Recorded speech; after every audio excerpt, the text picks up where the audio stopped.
Matapos ang buwang-buwang pagkakakulong, pansamantalang nakalaya si dating COMELEC Chairman Benjamin Abalos. Pinayagan siya ng korte na makapagpiyansa dahil daw sa kanyang sakit sa kanyang edad. Balita nga din ni Julio Segovia.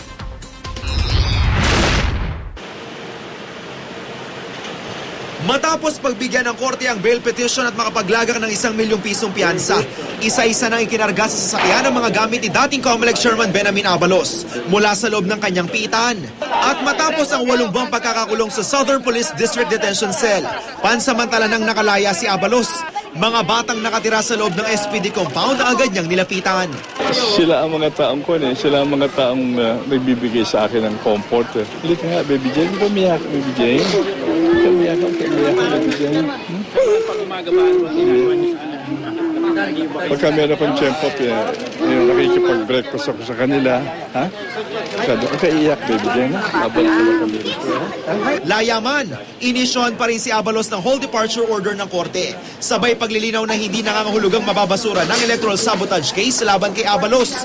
Kaugnay na umano'y daya noong 2007 elections sa South at North Cotabato. Ano yung mga dahilan? Bakit lang? Due to his advanced age at saka health condition. Those are two of the considerations given by the court.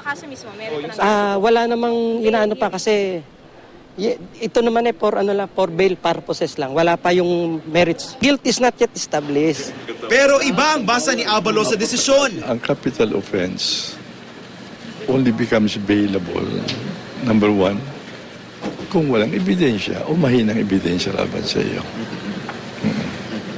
Pagka nagkaroon ka ng bail, iyan ang ibig sabihin nun. Sa kabila ng hakbang ng korte, naniniwala ang COMELEC na malakas daw ang kaso nila laban kay Abalos. Kaya nakapagtataka raw na pinayagan siyang magpiyansa. Tingin naman ng DOJ, premature ang desisyon ng korte. Premature yun. Kung kahapon pa lang nag-file ang COMELEC, bakit hindi?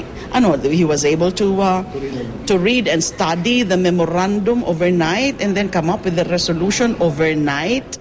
Julio Segovia, GMA News.